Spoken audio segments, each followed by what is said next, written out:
Oi, pessoal, bem-vindos à segunda parte da aula online de obesidade. Para essa aula, eu trouxe como referência principal esse livro, Nutrição Comportamental. As autoras e organizadoras do livro são nutricionistas e o público-alvo é para Nutri, mas deve e pode ser extrapolado para outros profissionais da saúde também. E aí eu já leio a mente de vocês, eu sei que vocês têm um pouco de ressalva com o livro, porque é isso, o livro, a hora que lança, ele já está um pouco desatualizado, mas nesse caso não, é uma referência muito relevante e está totalmente alinhada com esse último artigo aí que eu coloquei na outra referência da Academia Americana, que é de 2023, o Guideline. Então, vejam bem aqui, né, o enfoque principal é desse artigo, quanto ao tratamento não medicamentoso, é esse tratamento intensivo com intervenções comportamentais e de estilo de vida. Então, behavior quer dizer o quê? Que o comportamento está no centro do cuidado, certo? Então, essa abordagem comportamental é muito importante. E aí, o que é nutrição comportamental? Então, é uma forma de cuidado que vai pensar além do que a criança come, vai pensar em como, em quando e por que ela se alimenta. E, e aí vai trabalhar esses padrões de comportamento alimentar. E o que busca? Busca promover, fortalecer habilidades de vida, né? Que aí pode ser, dependendo da idade da criança, a gente vai trabalhar mais com os cuidadores e, conforme avançada a idade, mais centrado na própria criança mais velha, adolescente. Mas visa fortalecer autonomia, autoeficácia, atenção plena e regulação emocional. Aí, sem delongas, a gente vai basear toda a informação aqui em dois casos que eu tirei da agenda de todos. Cada um de vocês tem esses casos aí. E aí eu vou pedir para vocês pausarem para eu conseguir manter o tempo de aula, né? Vocês vão ler esses casos e aí eu vou fazer a pontuação, né? Então, primeira coisa aqui, né? Poxa, eu peguei a mesma idade, a mesma classificação aqui de obesidade, que falta de criatividade, né? Mas, na verdade, por dois motivos, né? 10 anos é uma idade em que a gente consegue incluir muito a criança ali durante toda a consulta e no fazer os combinados. Então, é só para lembrar para vocês a importância da inclusão da criança, né? E com 10 anos é uma idade assim em que a criança já está colhendo muitos impactos desse diagnóstico e com prejuízo de autoestima. Então, isso já vem acontecendo há tempos, mas com 10 começa a ficar mais crítico, né? Então, vocês vão entender ao longo do que eu estou falando, e com certeza vocês têm essa percepção também. E aí, assim, em paralelo aqui entre um caso e outro, isso vocês conseguem perceber muito bem aí na rotina, né? Então, é muito claro quando o paciente vem com uma conscientização e o outro, quer dizer, desculpa, sem aparentemente nenhuma conscientização, que aquilo não é um problema, e outras famílias buscam especificamente para melhorar. Então, a gente vai ter a mesma abordagem para esses dois pacientes? Não. Então, a primeira grande etapa aqui é a gente fazer esse diagnóstico, essa percepção, em que etapa do ciclo de mudança a família está. O Cadu está claramente aí, a gente não abordou a fundo, mas provavelmente numa pré-contemplação, no máximo uma contemplação, e a Malu já está aí em algumas coisas em plano, em preparação, em algumas coisas já no plano de ação, já executando o plano de ação. E aí, para o Cadu, então, o que que faz mais sentido, né? Criar vínculo. A mãe está desesperada, com um quadro super grave, teve a impressão de que o filho ia morrer, e ela quer falar sobre isso. Vocês acham que cabe, assim, falar uma consulta toda só sobre asma, né? Então, a gente vai acolher essa angústia, falar sobre técnica, blá, blá, blá, asma, vai caber numa consulta só. Então, e aí a angústia é quando vocês vêm discutir, mas poxa, ele tem aqui a obesidade, eu não vou falar nada nessa consulta, então eu autorizo vocês, e é uma técnica isso, a não falarem nada. Eu aconselho não falar, mas eu sei que muitos têm uma resistência com isso e vão querer falar. Então, como que vocês costumam fazer, né? Ou abordar superficialmente, então vai fazer ali um apanhado para formar o diagnóstico e fazer uma proposta, mas de uma maneira ali que não coube totalmente na consulta, Ou vai só pontuar na hora que vocês estão tirando o diário alimentar e faz aquela mini palestra sobre o que seria uma alimentação saudável, né? Poxa, vamos falar aqui sobre essa batata frita com a Nutella, e aí faz aquela mini palestra. Ou então, não, tudo bem, não abordou nada, não estava na lista de problemas ali, mas eu vou só plantar uma semente para a próxima consulta. Ah, olha, precisamos conversar sobre esses hábitos no retorno da alimentação, tá bom, Cadu? E aí isso vai soar, porque, enfim, ele não te trouxe, mas com certeza ele tem essa percepção, e isso é uma, em geral, é uma questão ali, né, que não está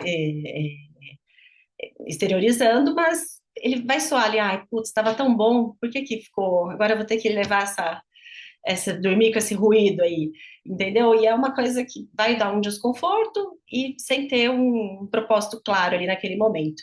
Ou então, vocês resolvem apertar botão de pânico geral, né? E aí, com essa frase que está tecnicamente super correta, mas nesse contexto não vai ajudar em nada, né? Ainda mais se for na finalização da consulta. E então, o que que vocês acham? Eu quero que vocês pausem para ler aí uma proposta em que vocês não deixaram de lado, mas vocês vão falar, e até uma coisa mais ampla, né? Eu quero conhecer você melhor, falar sobre outros aspectos da sua vida, da sua saúde, e não diretamente a esse ponto, né? Então, pensem aí, depois vocês me contam. Aí seria mais ou menos essa abordagem com o intuito, claro, de criar um vínculo. E, mas aí para a Malu já vem com essa demanda, então ela quer quanto mais informação vocês derem, melhor, né? Quanto mais foco nisso, melhor. Aí eu gosto de lembrar vocês de avaliarem assim quatro esferas principais, né? Uma é a experiência prévia que ela teve na vida. Então, assim, como que foi, o que que ela já ouviu falar, o que que ela entendeu sobre a proposta. E claro, ela tem 10 anos, estou falando também com a família, mas a criança já te traz também. E então, essas perguntas sempre abertas para deixar falar mesmo, e isso é uma coisa legal assim, porque muitas vezes vocês assumem casos, né, que vinham de agendas anteriores, os residentes anteriores, e já há anos aqui. Então, é legal, assim, acabou de conhecer o paciente, já jogar isso. Ah, como que é para você fazer segmento por esse motivo? O que que você entende? Então, isso é legal. E com esse aqui, avaliar o comportamento, né? Então, tem hábitos de comer em frente à tela, de comer muito rápido, de beliscar. Essa parte é interessante perguntar ativamente. Outra esfera importante é ver expectativa. O que que você espera do tratamento que a gente está começando agora, né? Então, é importante perguntar, conseguir escutar e aí anotar. Não deixa de anotar, porque vai ser super relevante lá na frente. Quais são as expectativas? Então, pode ter uma dessas alternativas, pode ter todas as alternativas. Isso diz muito sobre aquela família também. E aí, a outra esfera é se tem um sofrimento psíquico por trás. Isso, aí vocês já vão pensando, nossa, é muita coisa numa consulta. Então, isso numa primeira pode ser mais vocês observando, e aí vocês vão aprofundar com questões ativas mesmo no retorno. Mas nas primeiras duas, três consultas, ter essa percepção dessas três esferas é legal. Uma pontuação que eu faço aqui, que às vezes você perguntar ativamente, ah, alguém já fez alguma coisa? A criança às vezes não sente a vontade para falar. Mas se você perguntar, ah, ela já viu alguma situação na sala de aula? Aí às vezes ela faz um relato através do outro. Isso pode acontecer muito com adolescente. E aí vocês viram, então, a última pergunta aqui era se faz uso de rede social, que tipo, né? E como que faz, e aí é tão relevante que eu fiz um slide só para isso, para mostrar para vocês, e isso, infelizmente, é mais impactante, né? Mais deletério para as meninas. Não que não aconteça com os meninos também, mas para a menina é mais forte. Então, tem estudo mostrando assim a latência entre a menina abrir um perfil aí numa rede social, né, uma página na rede social, e ela começar a receber conteúdos aí de autoimagem, de corpo perfeito, de maquiagem para disfarçar a imperfeição, de roupa para disfarçar a imperfeição. Então, isso é muito importante. E aí, se ela vai consumindo aquilo, os algoritmos vão alimentando. Não preciso explicar para vocês isso, e esses outros fatores que eu estou colocando, para vocês darem uma lida. Então, nesse momento aqui, é só refletir assim: a gente precisa avaliar esse uso, tá? Então, ao longo das consultas, a gente precisa falar sobre isso.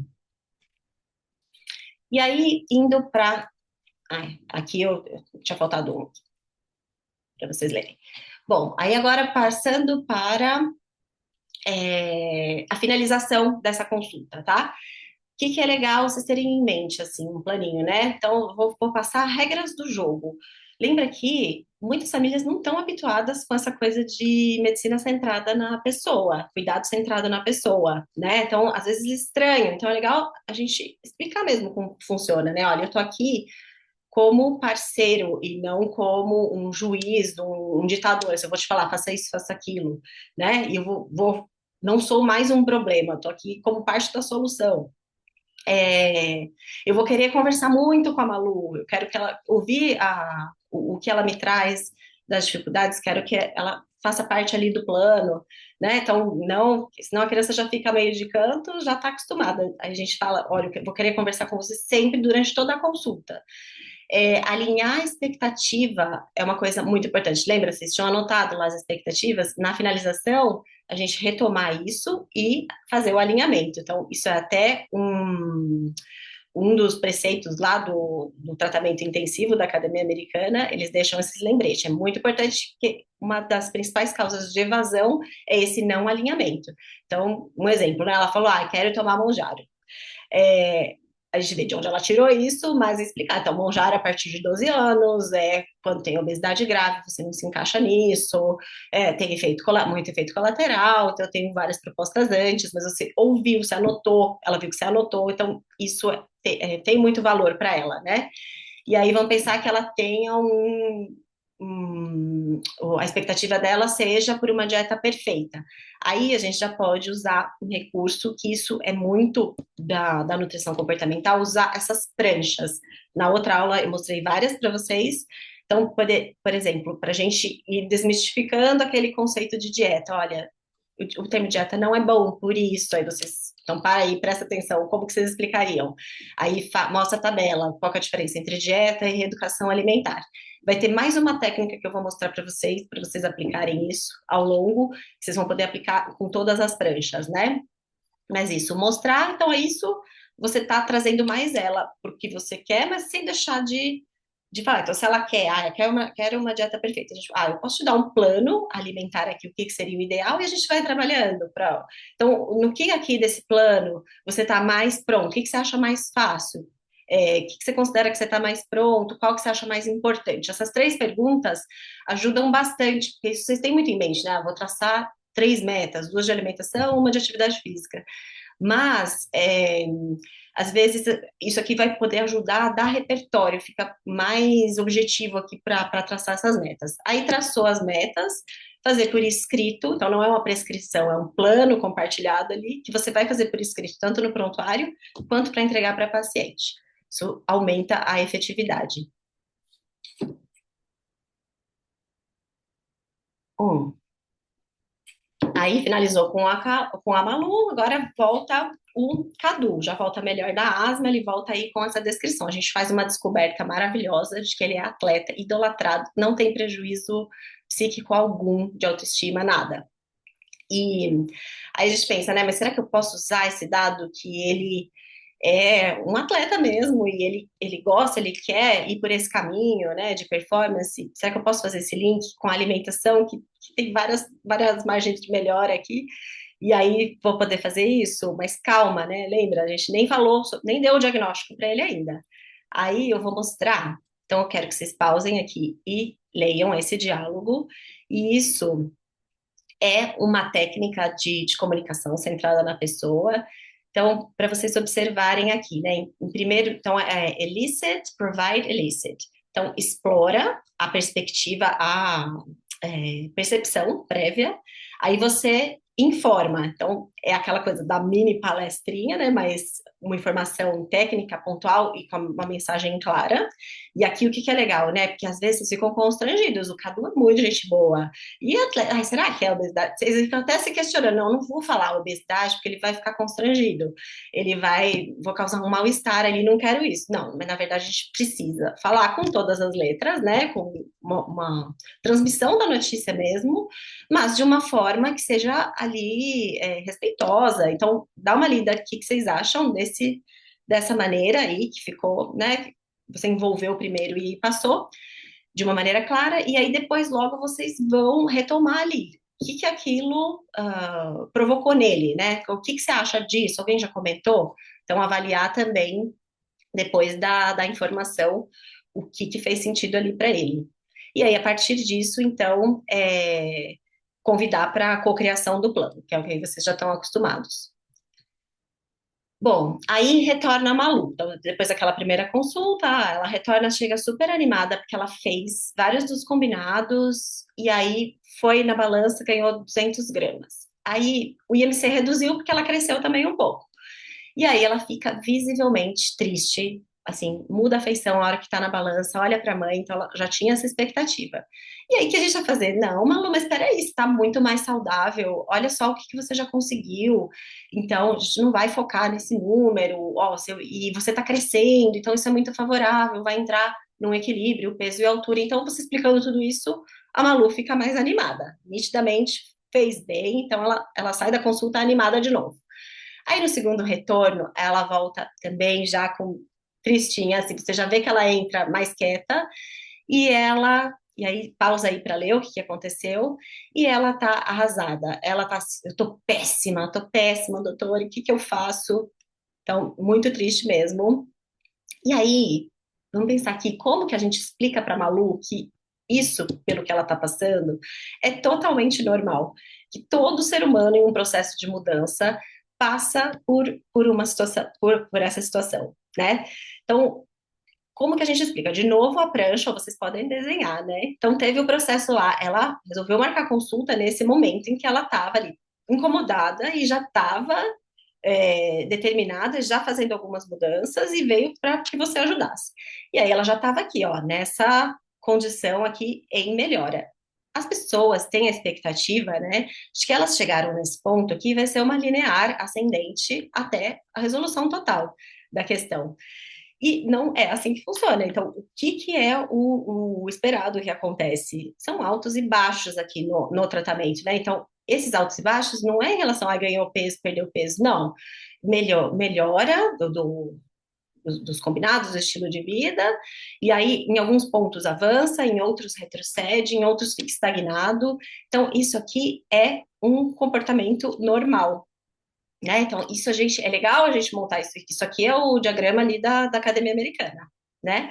Legal a gente mostrar isso, né? Para dar essa sensação, poxa, não é só comigo. E aí explicar, mas por que será que acontece? E esse é um processo normal.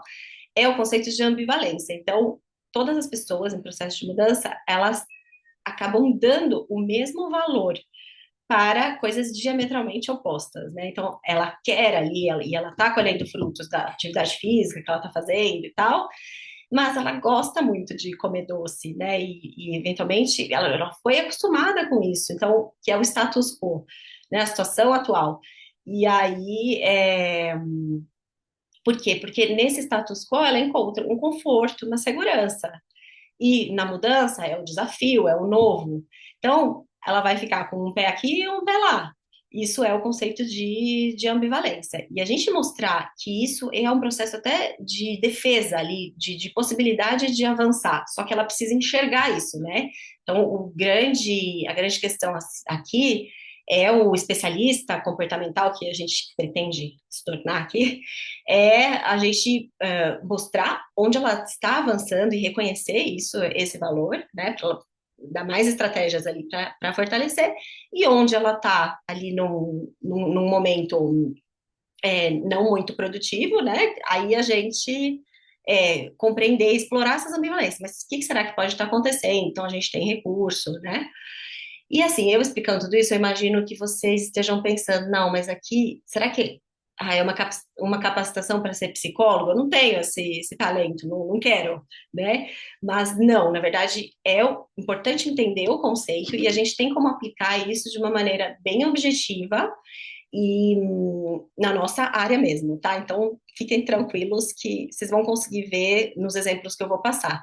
E aí, explicando tudo isso, olha o que vocês vão dar de alívio para essa menina, né? Ufa, sou normal, então. Então, não é, né? Eu sou preguiçosa, não tenho um desvio de caráter, eu sou uma pessoa normal.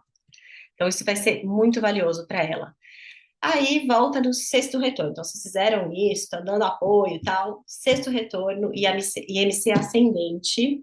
E aí vocês começam a ter dúvida. Poxa, será que realmente elas me contam de verdade aqui o que está acontecendo? Será que, né? Então, começa a vir essa dúvida e também uma frustração com essas frases aí que estão, eu sei que passa por vocês. Não, não gosto disso, não quero isso, não tenho talento, estou conseguindo ajudar, o que eu vou fazer?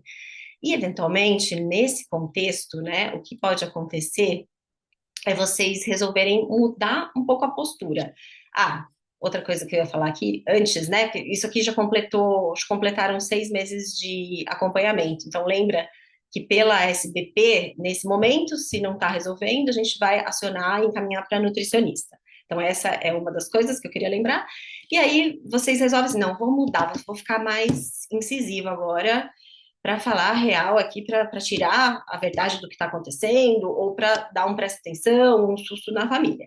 Só que vocês falam isso de um lugar, desse lugar de frustração, às vezes meio de raiva, né? Com uma intenção de causar ali um gatilho de mudança. A intenção é boa, mas veja bem aqui, né? Então, o primeiro preceito, o primeiro conceito ali de o mandamento, né, da medicina é: primeiro, não cause dano. Então, você está meio perdido, não sabe o que fazer, não lembra disso, não cause dano. E aqui é legal pausar para falar, porque eu sei que eu tenho aí na minha frente, aí, do lado de vocês, futuros intensivistas, neurologistas. Eu sei que tem gente que vai falar: eu não quero pisar nunca mais num consultório, num ambulatório, não, eu vou fazer uma especialidade, isso não vai ser uma questão, então não tem problema. Então, se quiser focar só nessa parte, vai ser ótimo.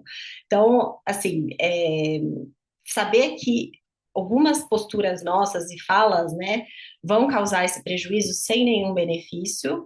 E aí, por exemplo, na a prática de vocês perceberem que alguém, o paciente de vocês está sofrendo, vocês podem falar: não, pode ser diferente. Então, caminha para quem gosta e para quem faz dessa maneira mais ampla, né? E aí eu vou dar o exemplo. Então, a gente caminhou para nutricionista, e aqui o exemplo é só didático mesmo, não é só nutricionista, né? Não são todas as nutricionistas que fazem isso, e nem só as nutricionistas, aqui poderia ser qualquer profissional da saúde, é que a gente estava na etapa de encaminhar para a Nutri. E a Nutri tem essa abordagem também mais incisiva, e aí ela falou essa composição de frases ali ao longo da consulta toda. Então, leiam aí quais foram as falas, né? E aí, qual que é a questão? E o logo dela é esse aqui, ó, essa maçã com a fita métrica. E aí, qual que é a questão disso aí, né? Isso tudo pode ser categorizado como estigma de peso. O que é o estigma de peso? É uma tendência a discriminar, estereotipar, julgar negativamente as pessoas com base no seu peso corporal, tá? E qual que é o malefício, né, do estigma de peso? Então, aqui eu coloquei para vocês pausarem também e verem em que contextos do atendimento em saúde pode acontecer. E tem até um artigo aqui que faz o relato numa consulta, o diálogo ali entre o médico e a criança, que é legal para vocês puxarem se quiserem. E aqui nesse fluxograma, né, são as consequências do estigma de peso para o acompanhamento do paciente. Então, pausa também e lê com cuidado, né?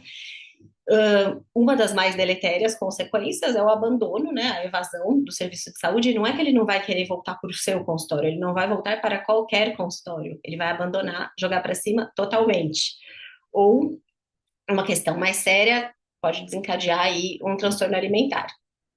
Então, por isso, então, olhe com cuidado aí, e é por isso que existe é um dos ícones ali do guideline, né, da AP. A nossa postura tem que ser empática e não estigmatizante. Lembrem disso. Então, não façam isso, e essa é uma evidência forte, uma recomendação forte. Aí Malu volta, depois dessa consulta, daquelas falas nossas lá, que a gente deu uma pressionada, passou com a nutricionista, e aí ela volta com essas características aqui. Pausa aí para ler como que ela tá.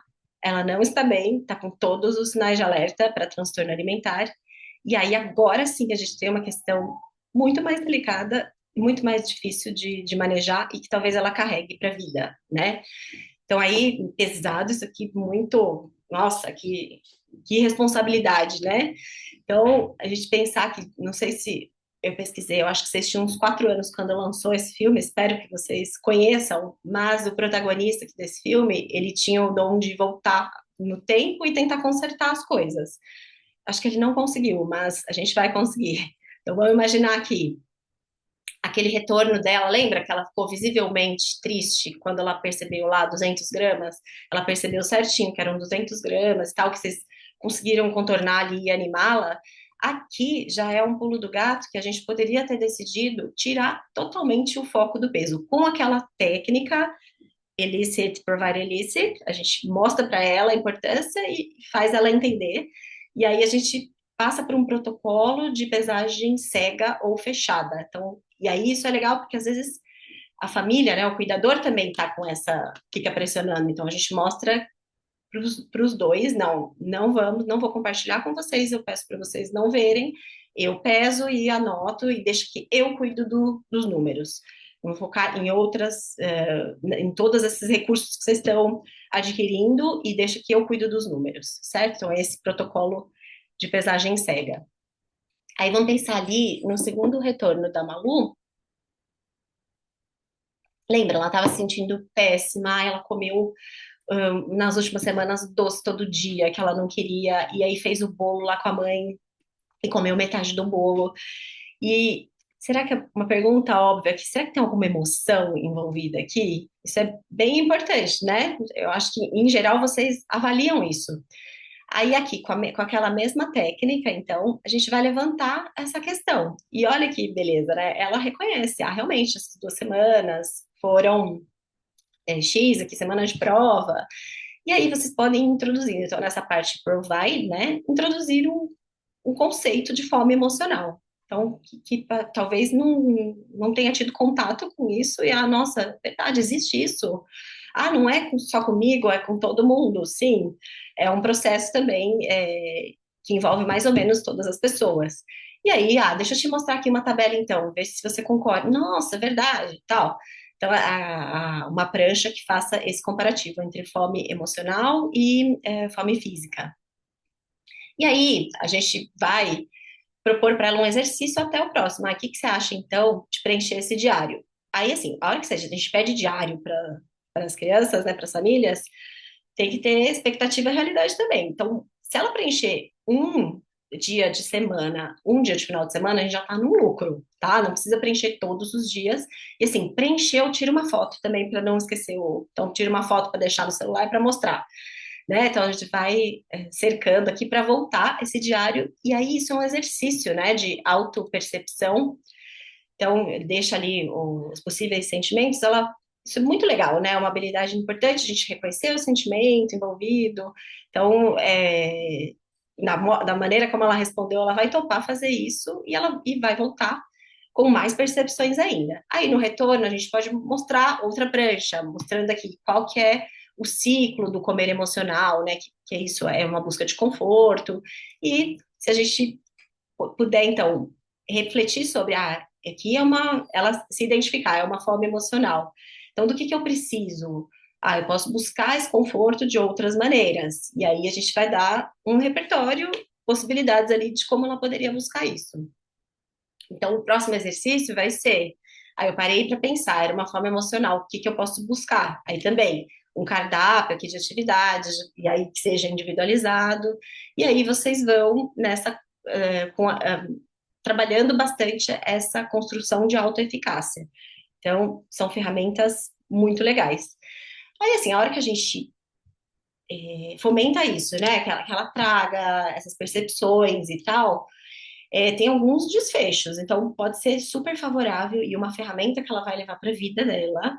Pode ser que seja uma competência que ela vai adquirir por um tempo e depois vai ficar oscilando e vai querer deixar guardada por um tempo, em alguns momentos. Aquela coisa do altos e baixos. Pode ser que esse exercício dela ficar se percebendo cause mais estresse na família, assim, que não seja muito funcional.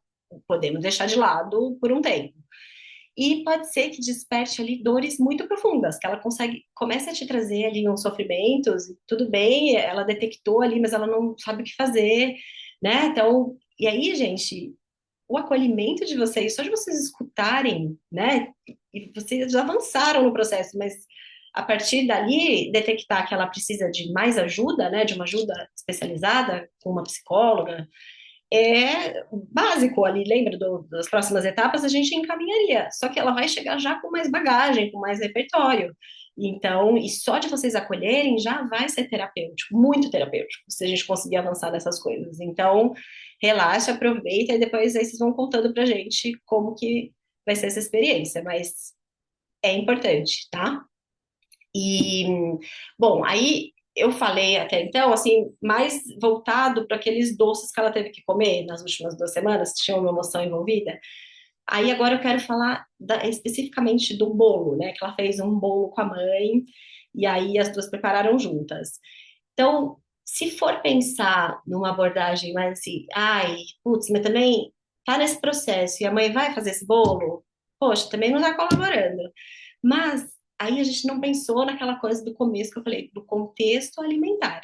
Poxa, não é uma delícia você fim de semana, tempo livre, as duas irem para a cozinha juntas, preparar esse bolo e olha a habilidade, olha a conversa, o afeto, a troca que vai ter entre elas. E uma habilidade para a vida, você entrar na cozinha e fazer seu próprio alimento, né? Então a gente vai querer simplesmente cortar isso ou a gente vai mostrar outra abordagem, né? Então, aqui eu trago um conceito do comer intuitivo, que é essa abordagem de retomar a conexão com os sinais internos, em vez de seguir regras externas de dieta.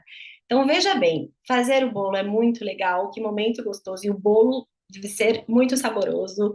Então, as duas têm permissão incondicional para comer esse bolo, tá? Esse é o primeiro preceito. Agora, aqui não confunde permissão incondicional com, vou comer. Então, você está falando assim, tá bom, permissão incondicional, vou comer o bolo inteiro. Não é isso, né?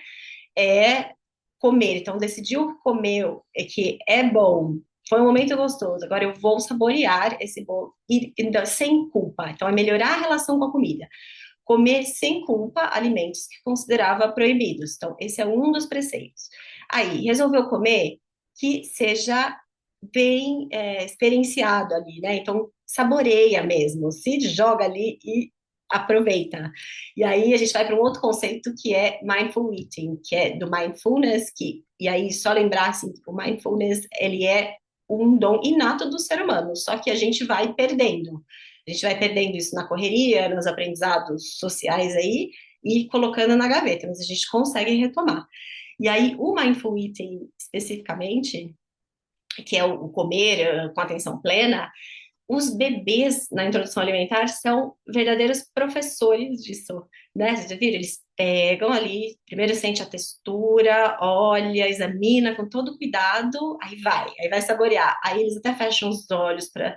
Então, assim, esse vídeo do bebê provando kiwi é isso, mas vocês sabem do que eu estou falando e é essa a mensagem principal. Então, por isso que se fala inato. Ninguém ensinou eles a fazerem isso e a maior parte dos bebês faz isso, né? Então, comer com atenção plena, devagar e saboreando, tá? Essa é uma habilidade. Então, resolveu comer o bolo? Vamos fazer isso. E aí, aqui é uma outra prancha que dá várias dicas de como fazer isso devagar, apreciando ali. Então, isso dá para mostrar também para Malu. E aí, saboreou tudo. Qual outra coisa para prestar atenção? Se atentar aos sinais de saciedade, que os bebês têm muito, muito forte também, né? Então, percebeu, tá saboreando. Não, começou a ficar desagradável aqui, já estou satisfeita, já provei. Então, se você saborear de uma maneira devagar, você vai também percebendo mais. Então, é outra habilidade. E aí, respeitar esse sinal de saciedade. Então, são esses três pilares aqui do comer intuitivo, que eu acho super legal conversar e pode ser muito terapêutico também. Não é do dia para a noite que ela vai conseguir, mas a gente vai jogando esses exercícios também, né? E tem vídeos para mostrar também, eu vou deixar nas referências para vocês, mas são ferramentas muito importantes.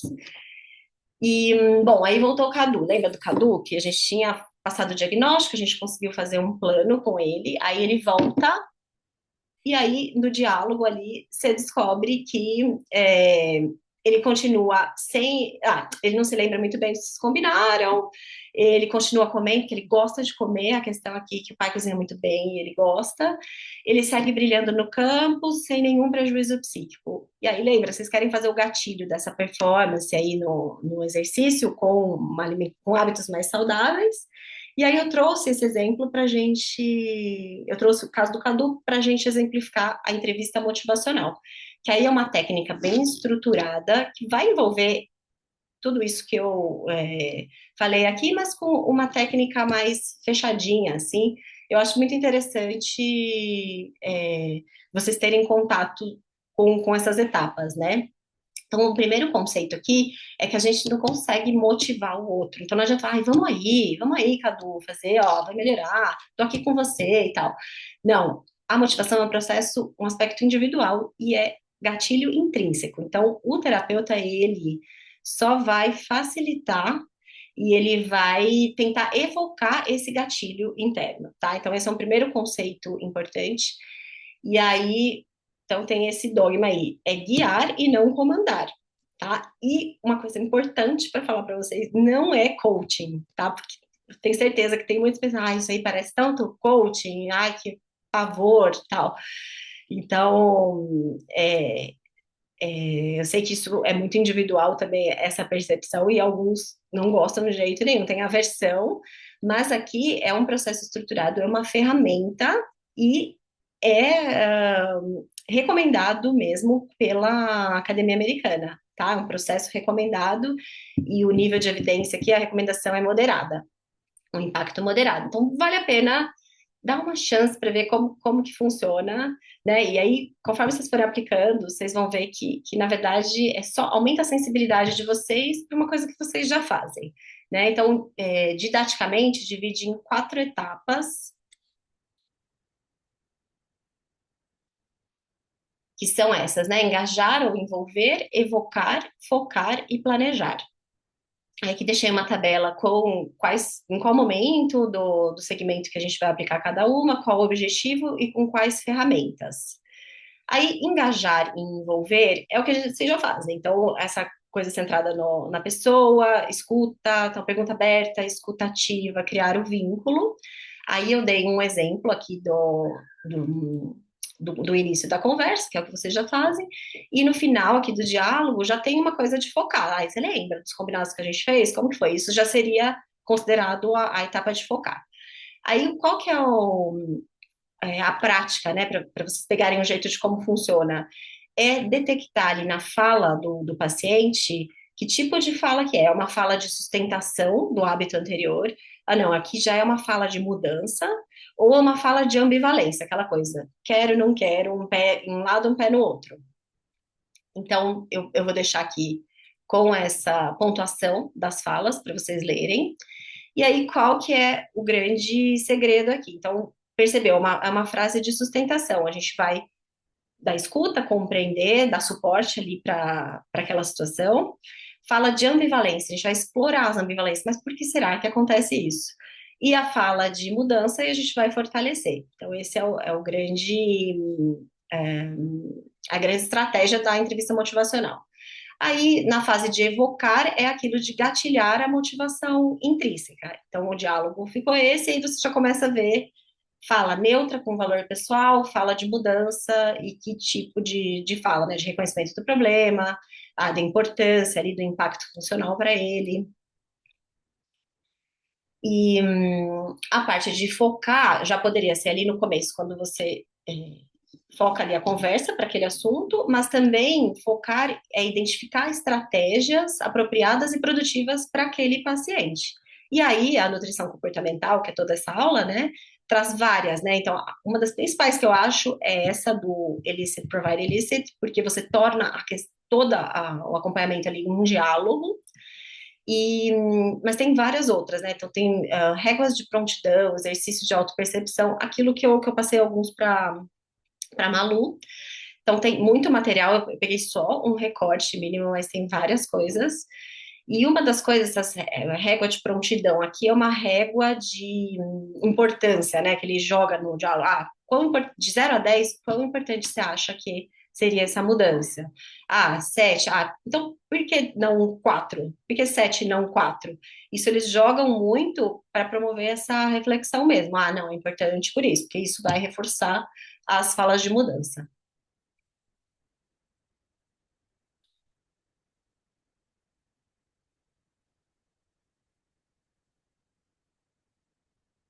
Aí o planejamento, isso vocês já têm muito hábito, né, do planejamento, então eu pontuei aqui as falas também, uma fala de mudança de compromisso, de sugestão de ação específica. Aí eu já puxei assim, porque aqui nesse diálogo apareceu isso, né? Ah, a ideia que ele teve é, ah, eu queria comer menos, né? Prestar mais atenção no que eu como, desligar o celular. E aí a gente pode jogar, então, por aquela técnica de sanduíche, jogar o conceito da régua de fome, da escala de fome. Olha aqui como que funciona. Então, que é legal você prestar atenção. Vamos tentar fazer esse exercício para a próxima, né? Aí pode ser também duas vezes só, semana, final de semana, para ele trazer preenchido para a gente um diário do que comeu e qual que foi a nota ali. Pode ser no começo, no meio, no final da refeição, e aí isso vai dar aquele é, automanejo, né? Então é uma outra ferramenta. Aí ele volta com aquilo preenchido, e aí vocês vão poder trabalhar assim, né? E aí pode trabalhar tanto já o distanciamento entre as refeições, pode trabalhar, olha aqui, essa bolacha, esse pacote, você nem tá com tanta fome a hora que começou a comer, e depois aí você já começou terminou numa sensação que não é legal, e aí fazer os combinados a partir disso. E aí a gente pode jogar uma meta que o ideal é se manter entre os números 3 e 6, né? De início de refeição e de final, entre os números 3 e 6. E aí propor para ele preencher de novo, para ele tentar parando para se identificar ali com essas metas. E aí é isso. Aí aqui eu deixo, vou finalizar com esses 10 princípios do comer intuitivo. Não, não abordei todos, ou talvez tenha abordado ali ao longo da aula inteira. Não consigo deixar com a referência o livro, claramente, mas eu vou deixar dois materiais assim informativos com informação bem simples, que é na linguagem que a gente vai passar para os pacientes mesmo. E aí eu espero que vocês tenham refletido ali sobre o pré-teste, né? Que eu coloquei algumas situações ali para pensar quem está saudável e que a gente consiga promover isso, né? Essa paz para as famílias, assim, e uma relação saudável com a comida, tá? Lembrando que comida é afeto, é memória, é a identidade. E assim terminamos e a gente vai para o terceiro bloco, que é falar de comorbidades, que aí vai ser em forma de oficina. Beijo, até lá.